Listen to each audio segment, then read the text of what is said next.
지난 4월 첫 주일 오전 설교 때 제가 여러분에게 소개해드린 책이 있습니다. 그 책의 일부분을 제가 지금 다시 읽어드리려고 하는데 무슨 책이었는지 한번 기억해 보시기 바랍니다.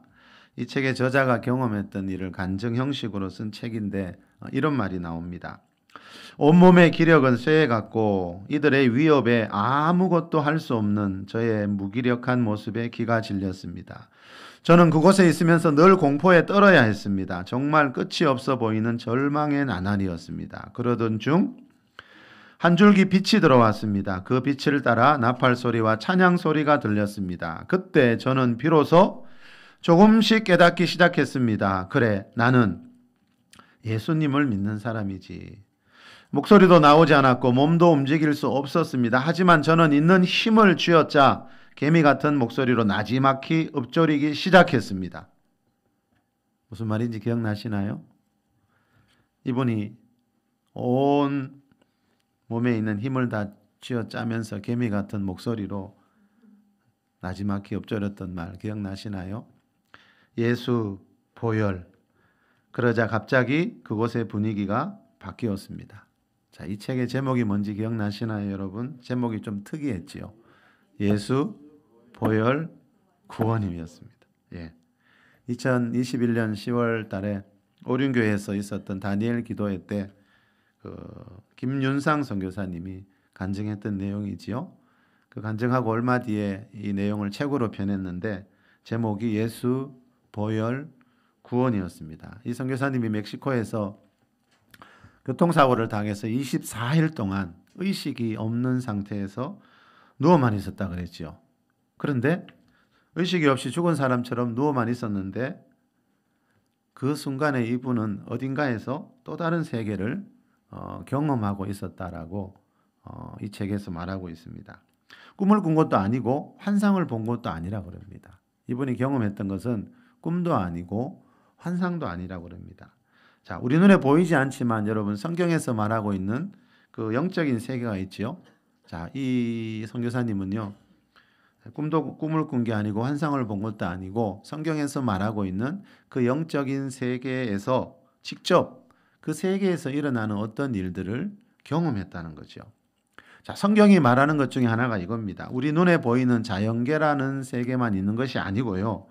우리 눈에 보이지 않는 영적인 세계가 존재하고 있다는 겁니다. 지금 이 시간에 이 자연계에서 살아가고 있는 사람들이 있듯이 영적인 세계에서도 살아가고 있는 존재들이 있다는 겁니다. 자, 이 몸에 눈이 있는 사람이라면 이 자연계에서 일어나는 일들을 보고 있듯이요. 그죠?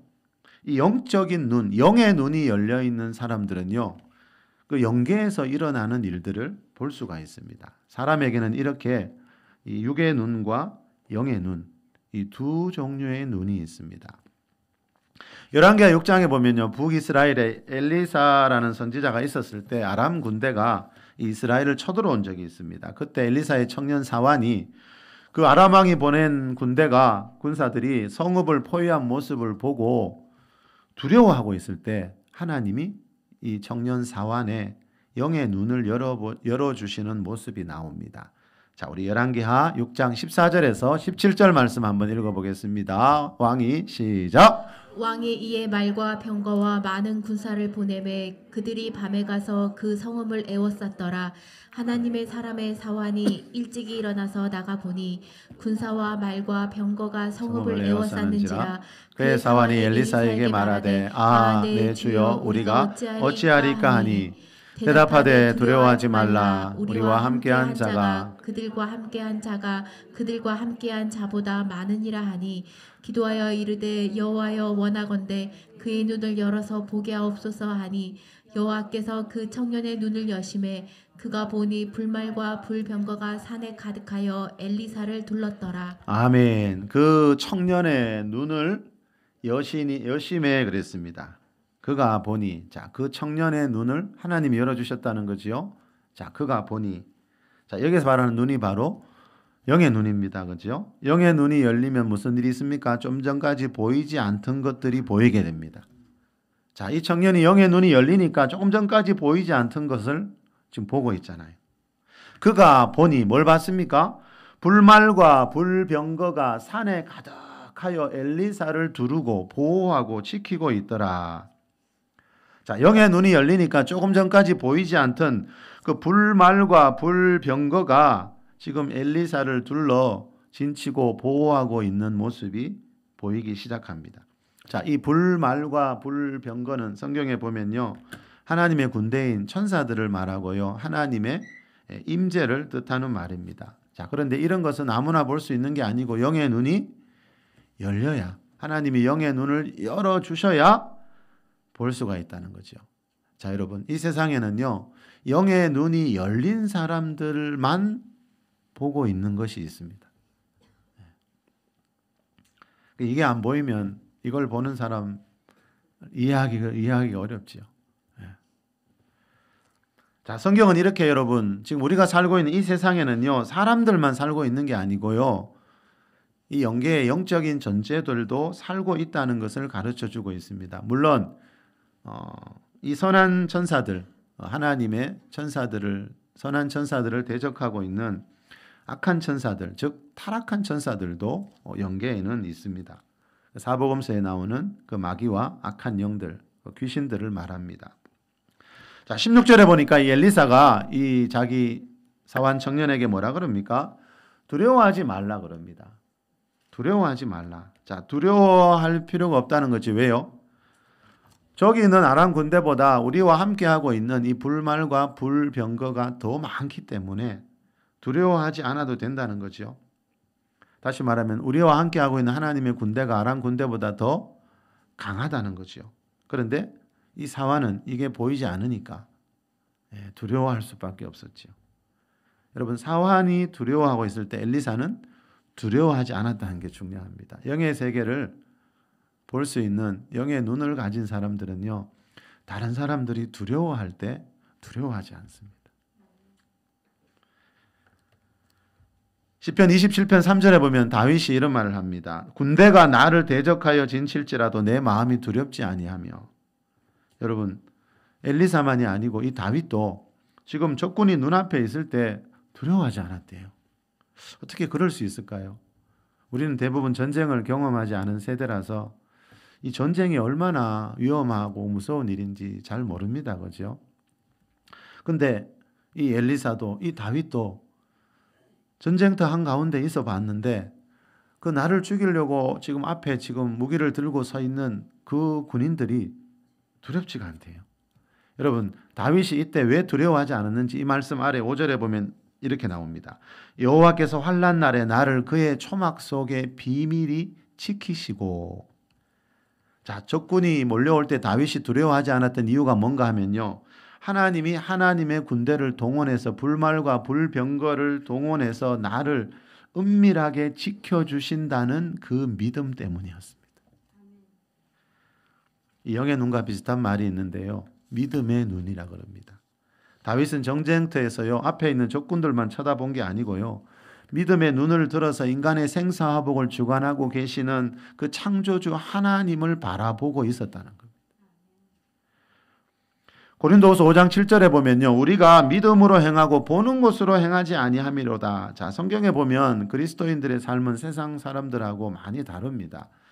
여러분, 세상 사람들은 눈에 보이는 것 위주로 살잖아, 그죠? 그런데 그리스도인은 믿음으로 행하고 눈에 보이는 것으로 행하지 않는다. 이 말에는 그리스도인은 눈에 보이는 세계가 아니고 눈에 보이지 않는 세계를 믿는 믿음으로 살아가는 자라는 거죠. 그래서 그리스도인이 되려고 하면 이 두 가지 눈을 가지고 있어야 됩니다. 자연계를 보는 이 몸에 있는 눈과 함께 자연계 너머에 있는 영계를, 영적인 세계를 볼 수 있는 그 영적인 눈, 믿음의 눈을 가지고 있어야 한다는 거죠. 마태복음 28장 20절에 보면요, 예수님이 승천하기 직전에 제자들에게 이렇게 말씀했죠. 세상 끝날까지 너희와 항상 함께 있으리라. 항상이 중요합니다. 여러분, 어떤 사람하고 한때 함께 하는 거하고 항상 함께 하는 건 엄청난 차이가 있죠. 자, 예수님이 우리와 가끔씩 함께 하는 게 아니고 항상 언제나 함께 하겠다고 이 성경에 약속하고 있습니다. 이 말은 하나님의 군대인 불말과 불병거가 엘리사와 함께 했듯이 너희와도, 신약시대의 그리스도인들과도 함께 언제나 항상 함께 한다는 것을 믿으라는 거죠. 예수님은 이제 하늘로 승천하기 직전에 하신 말씀이라 그랬죠. 내가 떠나가지만 내가 떠나가는 게 아니고 예수님의 영인 성령님이 오셔서 너희와 영원히 함께 하신다는 것을 믿으라는 거죠. 자, 이 믿음이 있으면 엘리사처럼 두려워하지 않게 되겠죠. 이 믿음이 없으면 적군이 몰려올 때, 살다가 어떤 어려운 문제가 만나게 될 때, 그때 두려워하는 것이 사람이라는 거죠. 자, 여러분, 엘리사가 영의 눈이 열려서 그죠? 그 불말과 불병거를 보고 있었기 때문에 두려워하지 않았듯이 그죠? 우리도 영의 눈, 이 믿음의 눈이 열리면 행여나 살아가다가 이런저런 어려운 일 만나더라도 그 문제만 보는 것이 아니고 그죠? 하나님이 보내주신 불말과 불병거들을 보면서 그 두려움을 이기게 된다는 거죠. 그래서 하나님은 멀리 계시는 하나님이 아니고 내 삶의 여정 가운데 이 세상 끝날까지 항상 함께 하시는 거라는 것을 이제 그때서야 우리가 알게 됩니다. 주님의 제자들 곁에서 그죠? 우리 신약 시대 그리스도인들 곁에서 항상 함께 하신다는 이 말씀을 믿는 믿음이 저와 여러분 안에 있기를 축복합니다. 욥기 1장 7절에 보면요. 사단이 여호와께 이런 말을 합니다. 땅을 두루 돌아 여기까지 왔나이다. 여러분 사단이 뭐 하고 있다고요? 이 타락한 천사들의 우두머리인 사단이 지금 뭐 하고 있다고요?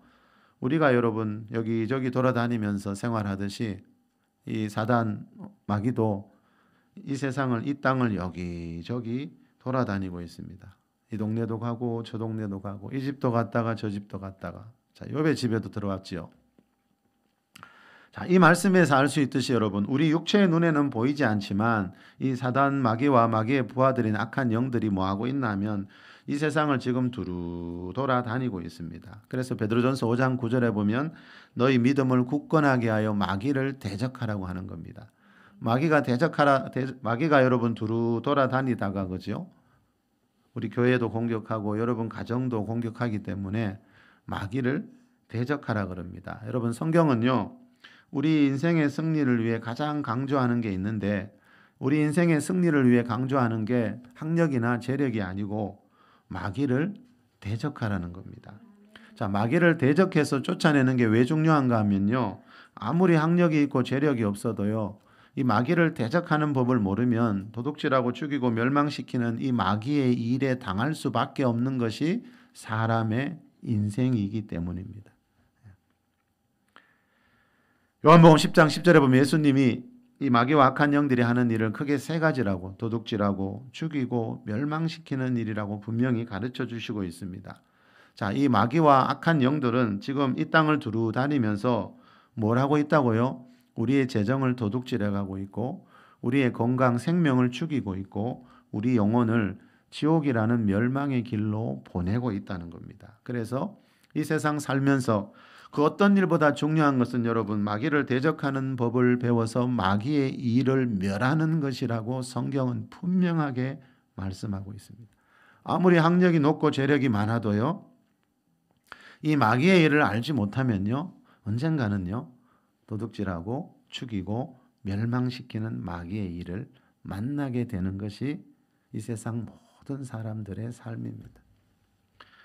자, 그런데 이 마귀는 영적인 존재라서요. 우리 눈에 보이지 않는 영적인 존재라서요. 자연계에 있던 어떤 능력으로 무기나 어떤 사람의 힘으로 쫓아낼 수 있는 존재가 아니라는 거죠. 즉 학력이나 재력으로 이 마귀를 대적할 수 있는 게 아니라는 겁니다.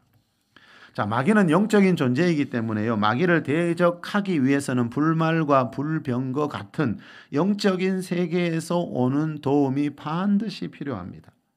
지금 우크라이나와 러시아가 지금 이 시간에 눈에 보이는 전쟁 가운데 있죠, 여러분. 참 안타까운 일들이 너무 많지요. 너무 많은 사람들이 다치고 죽어가고 있지요. 그렇듯이 여러분, 우리 눈에 보이지 않는 영계에서도요. 지금 이 시간에 치열한 전쟁이 늘 벌어지고 있습니다. 여러분 가정 위에서, 여러분 삶의 배후에서 벌어지고 있는 그 영적 전쟁의 결과에 따라서 여러분 가정에서 여러분 삶 가운데서 어떤 일들이 나타나게 됩니다. 이 자연계에 나타나는 모든 일들은요. 영계에서 일어나는 일들의 결과물입니다. 자, 서두에 말씀드린 그 선교사님이 교통사고를 당해서 24일 동안 의식이 없는 상태로 병원에 누워 있었을 때 하나님이 보여주신 게 뭔가 하면요, 바로 우리 인생 배후에서 벌어지고 있는 이 마귀와의 영적 전쟁에 대한 것이었습니다. 자, 이 선교사님은 분명히 의식이 없어 거의 죽은 사람처럼 24일 동안 누워만 있었는데, 그때 이 선교사님의 영혼은요, 어딘가 다른 곳에 갇혔다 그랬죠.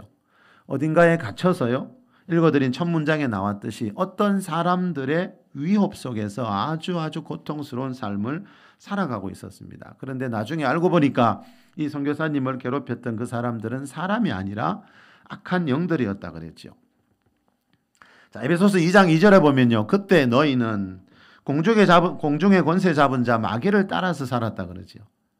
여러분, 참 안타까운 것은, 그죠? 우리는 알지 못했지만 예수 믿기 전에 사람들은 공중의 권세 잡은 마귀와 악한 영들을 따라서, 다시 말하면 마귀의 일에 속고 당하면서 살고 있다는 거죠. 자, 이 마귀와 악한 영들에게 포로된 채 살아가고 있는 이 세상 사람들의 실상을 하나님은 이 선교사님이 그 영계에 들어가서 직접 경험하게 하셨습니다. 자, 이 세상을 살아가고 있는 사람들의 지금 현실이 어떤 것인가라는 것을 이 선교사님에게 보여주신 겁니다. 자, 그 악한 영들에게 포로된 채 절망 속에서 살아가고 있던 그 하루하루, 그날 갇혀있던 그곳에서, 그런데 어떤 일이 한 가지 일어났다 그랬죠. 어떤 전환점이 생겼다 그랬죠. 그러던 중 한 줄기 빛이 들어왔습니다. 그 빛을 따라 나팔 소리와 찬양 소리가 들렸습니다. 그때 저는 비로소 조금씩 깨닫기 시작했습니다. 그래, 나는 예수님을 믿는 사람이지. 자, 이 말은 여러분, 하늘에서 한 줄기 빛이 그 자리에 내려오면서 이 선교사님의 영혼이 깨어나기 시작했다는 거예요. 자, 이 빛이 내려오면서 찬양 소리가 들리기 시작했는데요. 그 찬양 소리가 들리면서 그때 자기 입에서 이 세상에서 가장 영적인 말인 예수 보혈이라는 말이 입에서 나오기 시작했습니다. 여러분, 예수 보혈이라는 말 아무나 못합니다. 왜요? 이건 아주 영적인 말이거든요. 이 예수 보혈이라는 말만큼 영적인 세계에 큰 영향을 끼치는 말도 없습니다. 자, 이 예수 보혈은요, 하나님의 아들 예수 그리스도께서 우리 죄를 위해 십자가에서 피 흘려 죽으시고 사흘 만에 부활하셨다는 뜻입니다. 자, 성경 66권은 예수님의 십자가와 부활에 대한 책이라 그랬죠. 자, 그래서 마귀와 악한 영들은 이 십자가와 부활을 가장 싫어합니다. 이 십자가와 부활을 믿는 그리스도인들을 가장 싫어합니다. 그래서 너희 원수 마귀를 대적하라. 마귀를 보고 너희 그리스도인들의 원수라고 말합니다. 여러분, 원수를 물리치는 법을 알지 못하면 어떻게 될까요? 원수에게 당할 수밖에 없지요. 그래서 성경은 어떻게 하는 것이 마귀를 대적하는 것이고 마귀와 악한 영들을 쫓는 것인지 성경에서 다 가르쳐주고 있다는 거죠. 자, 이 선교사님이 예수 보혈을 계속 외치다 보니까 어느 날 그 지긋지긋했던 그 공간에서 탈출해서, 그죠? 그것을 벗어나서 결국 그 빛 가운데 서 계신 예수님을 만나게 되었다 그랬죠. 자, 우리가 기억해야 되는 것은 여러분, 그 악한 영들이 지배하고 있던 어둠이 가득했던 그곳을 벗어날 수 있었던 것은 결국 그 하늘에서 내려온 한 줄기 빛 때문이었다는 거죠. 여러분, 성경은 마귀가 지배하고 있는 이 세상을 어둠이라고 표현합니다. 마귀는 어둠의 영입니다. 마귀가 도둑질하고 죽이고 멸망시키는 일을 하고 있는 이 어두운 세상에 빛으로 오신 분이 예수님입니다. 요한복음 8장 12절에 보면 예수님이 이렇게 말씀했지요. 나는 세상의 빛이니 나를 따르는 자는 어둠에 거하지 아니하고 어둠에 다니지 아니하고 생명의 빛을 얻으리라. 자, 예수님은 이 세상이 어둠으로 가득 차 있다는 걸 아시죠? 그래서 예수님은 어둠이 가득 찬 이 세상에 빛으로 오셨다는 겁니다. 빛으로 오신 예수님을 따르게 되면 더 이상 마귀를 따르지 않아도 된다는 거지요. 둘 중에 하나입니다. 중간이 없습니다, 여러분. 사람의 인생은 천국과 지옥의 중간이 없듯이, 그지요? 사람은 빛의 길로 가든지 어둠의 길로 가든지 둘 중에 하나입니다. 자, 빛으로 오신 예수님을 따르면 그 더 이상 마귀가 지배하는 어둠 속에 다니지 않아도 된다는 것이요. 이 말은 더 이상 도둑질 당하고 죽임 당하고 멸망 당하면서 살지 않아도 된다는 거죠. 자, 예수님이 요한복음 10장 10절에서 내가 온 것은 양으로 생명을 얻게 하고 더 풍성히 얻게 하려는 것이라 그랬죠. 자, 예수님은 마귀는 우리의 것을 빼앗아가는 도둑이라고 예수님 말씀했지만 예수님은 우리의 뭔가를 빼앗아가는 분이 아니고요. 우리에게 주시는 분이라 그랬죠. 생명을, 새로운 생명을 주시고 그리고 주신 그 새 생명 가지고 우리의 삶을, 영혼육을 더 풍성케 하는 분이라고 예수님이 말씀하셨어요. 그런데 우리는 한 번씩 반대로 생각할 때가 참 많지요. 예수님이 우리의 뭐 시간을 빼앗아가고, 그죠? 돈을 빼앗아가고. 예수님은 그런 일을 하시지 않습니다, 여러분. 그건 도둑이 하는 일이라고 분명히 말씀하고 있거든요. 예수님은 생명을 주시고 그 주신 생명 가지고 더 풍성한 삶을 살라고 이 세상에 오셨다는 거죠. 자, 그러면 예수님이 여기서 말씀하신 풍성한 삶이 무엇인지를 가장 잘 표현하고 있는 곳이 요한 3서 1장 2절입니다. 우리 같이 한번 읽어봅시다. 시작. 사랑하는 자여 내 영혼이 잘됨 같이 내가 범사에 잘되고 강건하기를 내가 간구하노라. 한 번 더요. 시작. 사랑하는 자여 내 영혼이 잘됨 같이 네가 범사에 잘되고 강건하기를 내가 간구하노라. 자, 예수 그리스도라는 새 생명을 얻은 자들에게 하나님이 주시려고 예비하신 복이 이겁니다. 자, 예수 그리스도라는 빛을 받은 자들에게 하나님이 주시는 풍성한 삶이 바로 이겁니다. 네 영혼이 잘됨 같이 네가 범사도 잘되고 강건해지는 삼중 축복을 말합니다. 이 말씀이 여러분 삶 가운데 꼭 이루어지시기를 축복합니다. 여의도 순복음교회 조영규 목사님이 늘 강조하셨던 것이 이 삼중 축복입니다. 자, 영혼이 잘됨 같이, 영혼이 잘 되는 것은요, 영적인 축복을 말하고요.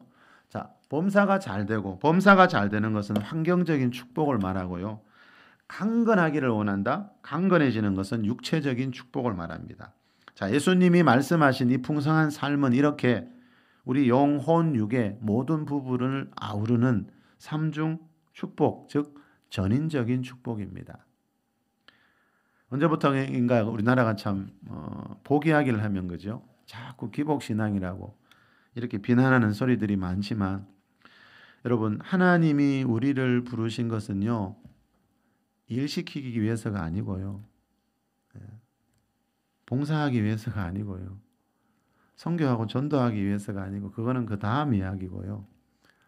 여러분, 창세기에 보니까 하나님이 사람을 창조하시고 제일 먼저 일부터 시키던가요? 아니지요. 하나님이 복을 주시며 이르시되 그랬지요. 하나님은 사람을 창조하실 때 복을 주시려고 창조하셨습니다. 이 말씀은 뭡니까? 하나님이 우리를 자녀로 부르실 때 일시키려고 부른 게 아니고 복을 주시기 위해서, 영혼 육의 삼중 축복을 주시기 위해서 부르셨다는 것을 꼭 믿으시기를 바랍니다. 선교하는 것도, 봉사하는 것도, 헌신하는 것도 하나님께 받은 복과 은혜가 있어야 하는 겁니다. 하나님은 사명만 주시는 분이 아니고요, 그 사명을 감당할 수 있는 은혜와 축복을 주시면서 우리에게 사명을 주신다니까요. 자, 하나님의 믿는 사람들이 반드시 받아야 할 이 삼중 축복이 있거든요. 자, 그런데 하나님을 그저 오래 믿은 것 같은데도 내가 아직 이 삼중 축복을 받지 못하고 있다면 거의 대부분의 이유는 마귀에게 빼앗겨서 그렇습니다. 예수님이 마귀를 보고 도둑이라 했잖아요. 도둑이 오는 것은 도둑질하고 죽이고 멸망시키려는 것뿐이요. 그러니까 여러분, 우리가 하나님을 믿은 지 오래됐는데 내게 받은 복이 별로 없다고 생각하면 이 도둑인 마귀에 대해서 저걸 알아야 저걸 이긴다 했잖아요. 이 도둑질을 어떻게 당했는지 알아야, 그죠? 우리가 대비를 할 수 있죠.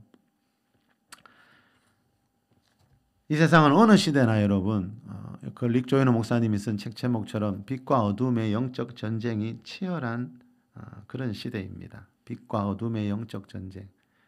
자, 여러분, 하늘에서 내려온 빛을 받아서, 그죠? 우리가 빛의 자녀로 살아가려고 하지만 반대쪽에 있는 이 어둠의 영들이, 그죠?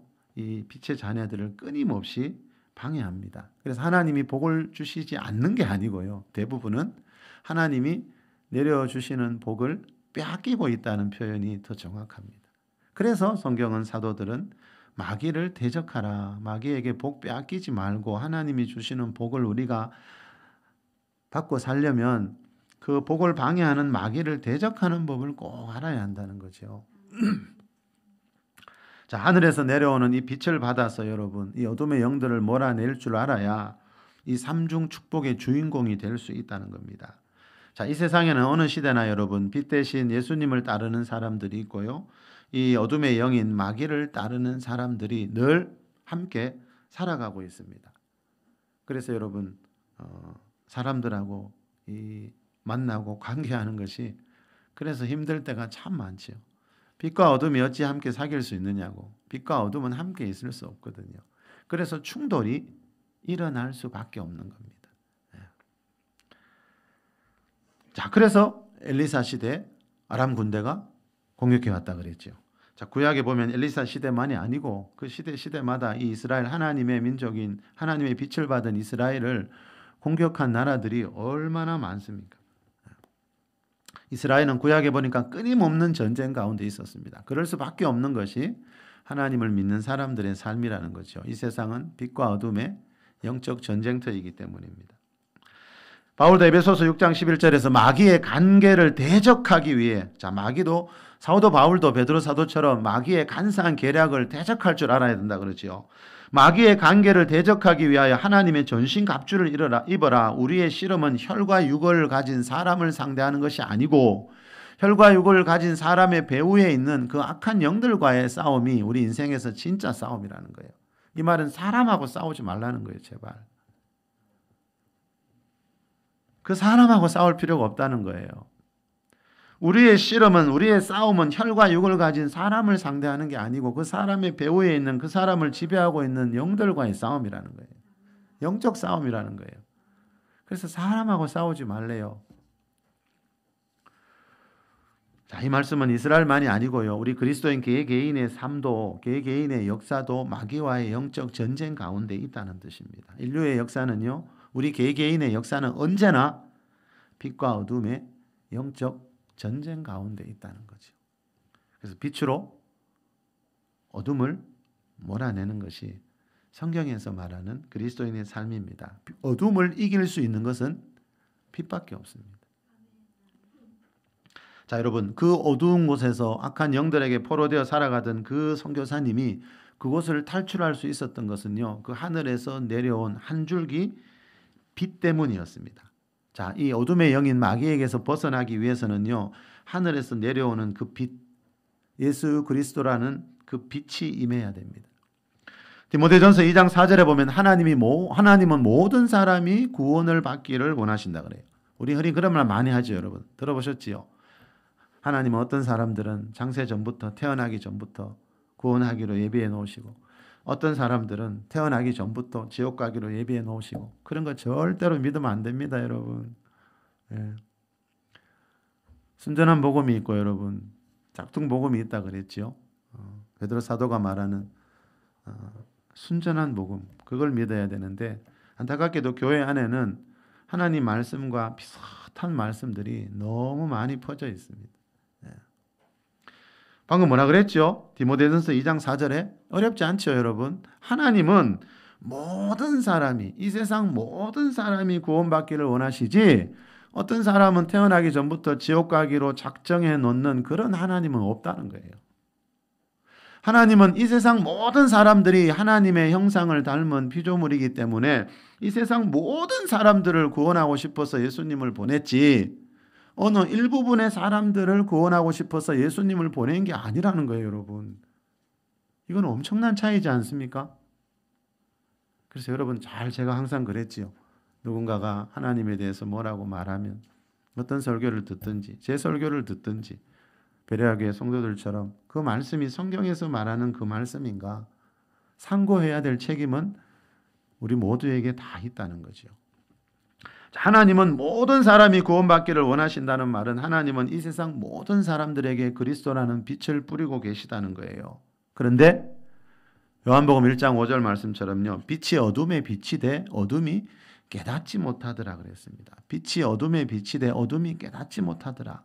어떤 사람은 그 빛을 봤는데요. 이 빛이 뭔지 깨닫지 못하는 사람들이 있다는 거예요. 왜 깨닫지 못하는가 하면 여러분 세상 쾌락과 세상 죄악에 빠져 그 어둠의 영인 마귀에게 포로된 차로 살아가고 있기 때문에 깨닫지 못하는 사람이 있어요. 자, 이 하나님의 빛은 여러분 제일 먼저 죄를 그죠? 몰아내는 빛이잖아요. 그래서 이 빛이 다가오면 자신의 죄를 생각하고 자신의 삶을 돌아봐야 되는데 그죠? 이 빛이 와도 죄에 대해 무감각한 사람들은요. 이 빛이 그냥 지나가 버린다는 거죠. 이 빛이 뭔지를 깨닫지 못한다는 거죠. 그런데 누군가를 통해서 이 빛이 다가올 때 그죠? 이 빛이 나에게 비추어질 때 그 빛의 의미를 알고 그 빛을 따라가는 사람들, 저와 여러분 같은 사람들도 분명히 있다는 겁니다.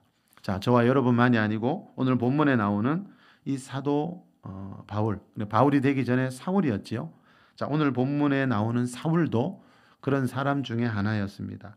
오늘 본문 9장 사도행전 1장 9장 1절에서 3절까지 같이 한번 읽겠습니다. 사울이 시작. 사울이 주의 제자들에 대하여 여전히 위협과 살기가 동등하여 대사장들에게 가서 다메섹 여러 회당에 가져갈 공문을 청하니 이는 만일 그 도를 따르는 사람을 만나면 남남을 막론하고 결박하여 예루살렘으로 잡아오려 함이라. 사울이 길을 가다가 다메섹에 가까이 이르더니 호련히 하늘로부터 빛이 그를 둘러 비추는지라.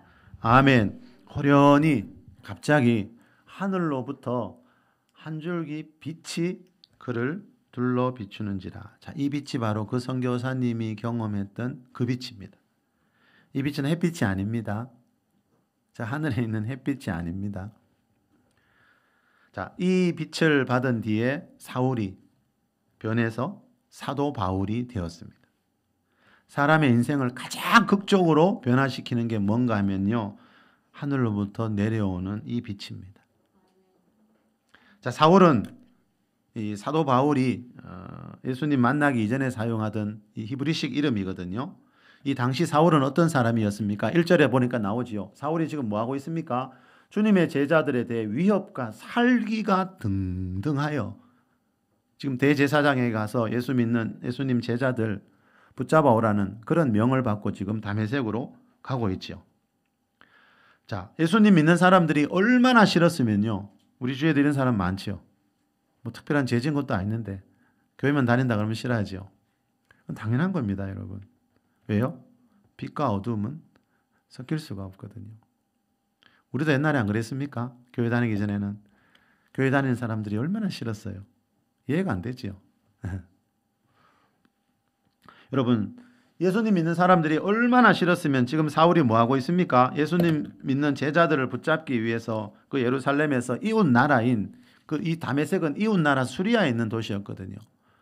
지금 예수 믿는 사람이 얼마나 싫었으면 이웃 나라까지 가서 예수 믿는 사람들 잡아오려고 지금 다메섹이라는 곳으로 가고 있습니다. 자, 그러다가 다메섹 가까이 이르렀을 때 3절에 나오듯이 그 선교사님이 경험했듯이 화려하니 하늘로부터 빛이 내려와서 사울을 비추게 됩니다. 자, 이때부터 이 빛을 받은 순간부터 이 사울이 변하기 시작합니다. 자, 우리 4절 5절입니다. 땅에 엎드려져 시작. 땅에 엎드려져 들음에 소리가 있어 이르시되 사울아 사울아 내가 어찌하여 나를 박해하느냐 하시거늘 대답하되 주여 누구시니이까 이르시되 나는 내가 박해하는 예수라. 나는 네가 박해하는 예수라. 자, 이 빛이 임하면 주님의 음성이 들리고 주님의 임재가 있습니다. 나는 네가 박해하는 예수라. 사울은 그런데 예수님을 박해한 적 없지요. 예수님 믿는 제자들을 박해했다 그랬죠. 근데 예수님은 뭐라 그래요? 네가 나를 박해했다 그러죠. 이 말은 뭐지요? 예수님은 우리가 신앙적인 박해를 당할 때 본인이 박해를 당하는 것처럼 느끼신다는 거죠. 이 말은 뭐죠? 예수님은 자기 제자들과 자기 제자들을 한 몸처럼 여기고 있다는 거죠. 박해는 예수님 제자들이 당하는데 지금 예수님이 박해를 당했다잖아요. 제자들이 아파할 때 예수님이 아파했다잖아요. 자, 좀 건너뛰어서 우리 19절로 내려가 봅시다. 사도행전 9장 15절입니다. 5절 시작. 주께서 이르시되 가라. 이 사람은 내 이름을 이방인과 임금들과 이스라엘 자손들에게 전하기 위하여 택한 나의 그릇이라. 택한 나의 그릇이라. 자, 빛이 어둠에 비칠 때 깨닫지 못하는 사람도 있다고 했지요. 그런데 그 빛이 비출 때 그걸 깨닫게 되면 무슨 일이 일어납니까? 이 사울처럼 하나님의 택한 그릇이 됩니다. 그래서 이 빛을 받고 거부하고는 그 사람에게 달려있는 겁니다.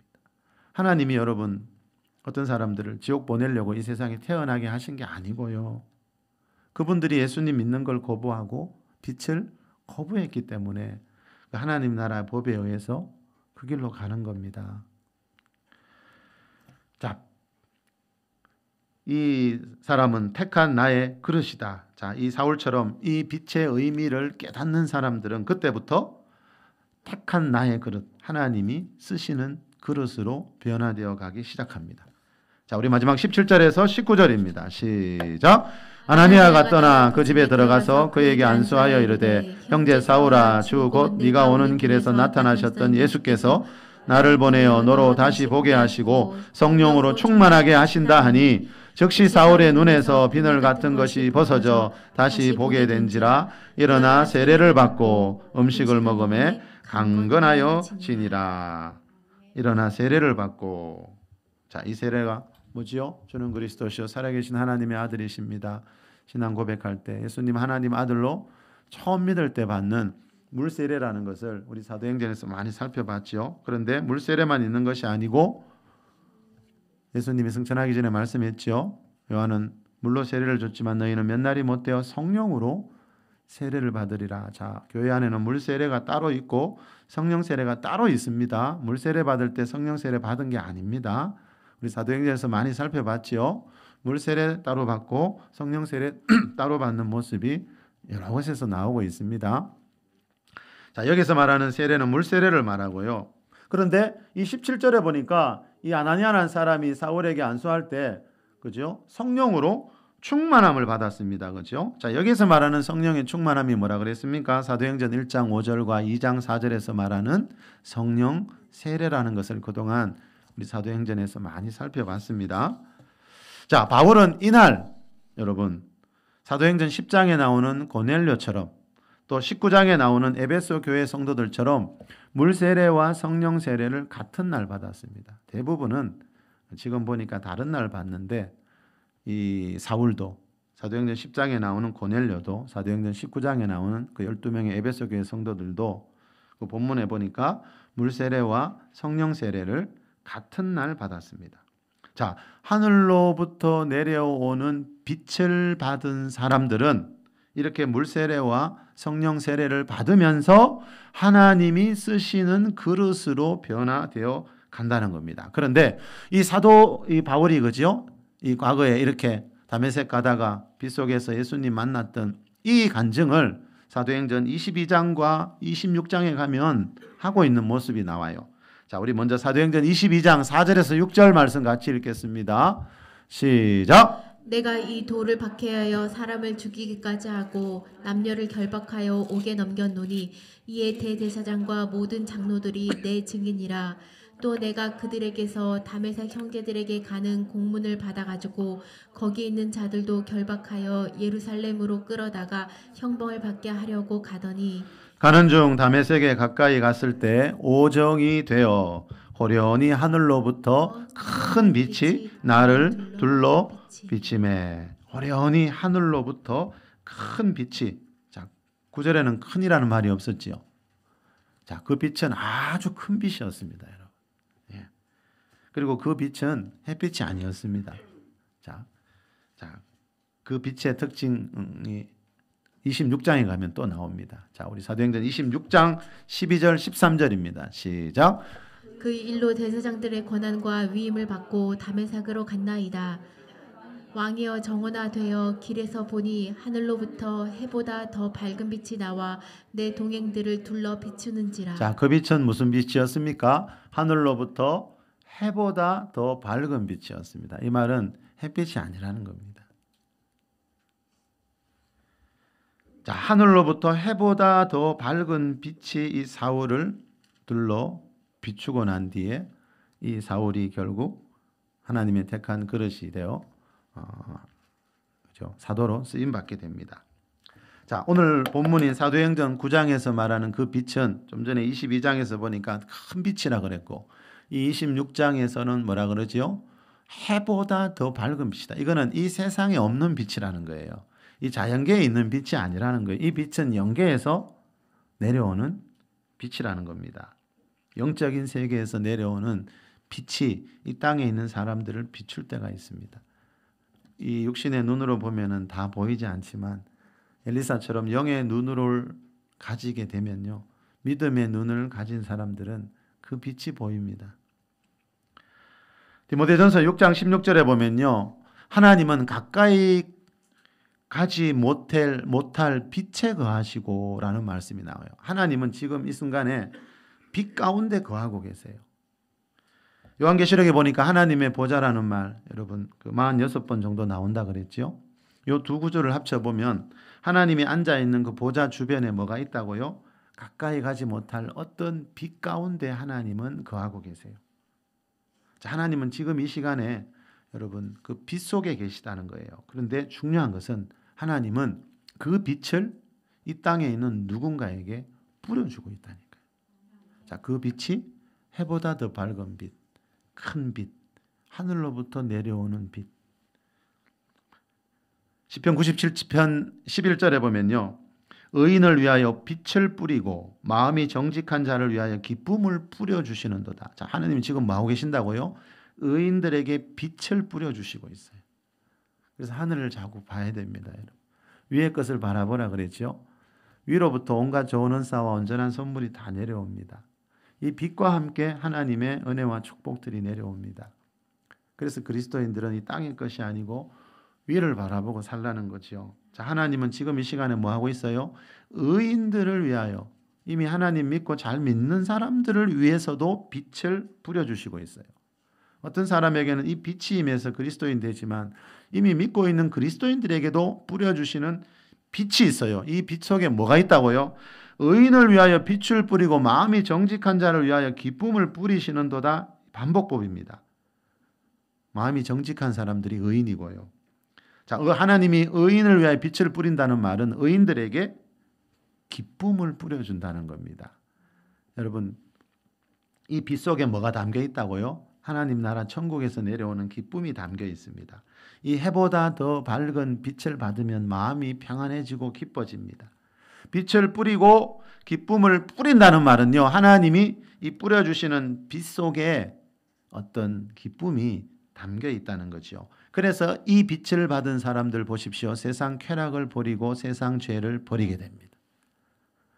이 빛은 세상 쾌락보다 우리를 훨씬 더 즐겁게 합니다. 세상 쾌락은 지나고 나면 후유증이 얼마나 남습니까?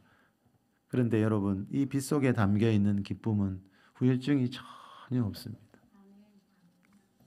이 빛은 경험해 본 사람만이 알 수가 있습니다. 우리 교회의 새로운 이름인 하늘빛 순복음교회에서 말하는 이 하늘빛이 바로 이 빛입니다. 호련히 하늘로부터 내려오는 그 빛, 해보다 더 밝은 빛. 자, 이 빛을 받아야 그리스도인이 될 수 있고요. 그리스도인이 된 뒤에도 이 빛을 받아야 가난과 질병과 모든 세상 재앙 몰아내고 성경에서 말하는 삼중 축복의 주인공이 될 수 있습니다. 자, 그래서 우리 교회 이름에 하늘 빛을 넣었습니다. 그리고 우리 교회 이름에 이 하늘 빛이 들어갈 수밖에 없었던 이유가 한 가지 더 있습니다. 10년 전에 이 예배당 건축하고 있을 때 제 아내가 몇 분의 성도분들과 함께 이웃도시 포항에 치유 집회하는 곳에 참석한 적이 있습니다. 집회 마지막 부분에 그 서울에서 내려온 그 치유 사역자 몇 분이 참석한 성도들을 위해서 개인 기도를 해주는 시간이었는데 어떤 사역자가 제 아내를 위해 기도하던 중에 이런 말을 했습니다. 제가 치유 집회 때는 이런 기도를 하지 않는데 지금 너무 큰 감동이 와서 말씀드려야 되겠다고 하면서 이런 말을 했습니다. 하나님이 환상을 보여주시는데 직사각형 모양의 땅이 보입니다. 그리고 그 땅 위에 하늘에서 환한 빛이 내려와서 그 땅 위에 쏟아지고 있고 사람들이 그곳으로 모여들고 있습니다. 자, 혹시 이것과 관계된 어떤 일이 생각나십니까? 라고 아내에게 물었을 때 아내가 지금 우리 교회가 이 예배당 건축 중에 있다는 말을 했습니다. 이 예배당은 하늘에서 내려온 빛과 함께 시작되었습니다. 그분들은 제 아내를 모르는 사람입니다.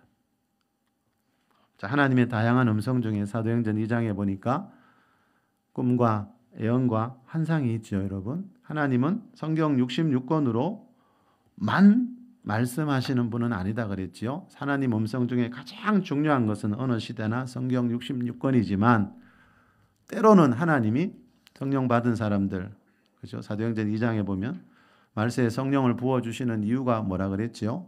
꿈과 환상과 예언이라는 이 음성을 듣게 하기 위해서라고 성경에 나와 있죠. 그래서 특별한 경우에 하나님이 이렇게 꿈과 예언과 환상을 통해서 우리에게 말씀하실 때가 있다는 겁니다. 자, 여러분, 그분이 말한 하늘에서 내려온 환한 빛이 바로 이 사울이 경험하고 그 선교사님이 경험했던 해보다 더 밝은 빛을 말합니다. 하나님은 그동안도 이 교회 위에 그러셨지만, 자, 이곳에 와서 이제 우리가 새로운 이름으로 출발하는 이 시간 이후에도 하나님은 우리에게 더 강한 빛으로 다가오실 줄 믿습니다. 여러분, 그 빛을 받은 자들의 삶은 반드시 예수님 말씀대로 풍성해집니다. 자, 그 빛을 받은 자들마다 영혼이 잘 되고 범사가 잘 되고 강건해지는 그런 역사가 따라옵니다. 마지막으로, 자, 이 빛을 받게 되면요, 이 빛을 받은 사람들이 반드시 하게 되는 일이 한 가지 있습니다. 자, 이 빛을 받은 모든 사람들이 공통적으로 하게 되는 한 가지 일이 뭔가 하면요, 패트리샤 킹이라는 목사님이 빛은 어둠 속에 있다라는 책에서 이런 말을 합니다. 그들은 빛을 어둠 속으로 옮기기 위해 부름을 받았다. 주님은 기꺼이 횃불을 옮길 사람을 찾고 계신다. 주님은 세상과 타협하지 않고 그의 이름을 높이며 그의 빛을 비출 사람들을 원하신다. 자, 이 말은 여러분, 그 해보다 더 밝은 빛, 하늘 보좌에서 내려오는 빛을 받은 사람들은 이 빛을 누군가에게 비추면서 살아야 된다는 거죠.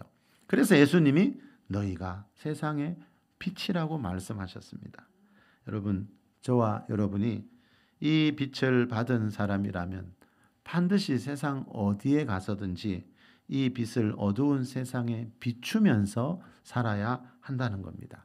자, 하나님이 부어주신 해보다 더 밝은 빛을 내 주위에 있는 사람들에게 비추면서 살아가는 빛의 자녀들이 다 될 수 있기를 예수 그리스도의 이름으로 축원합니다.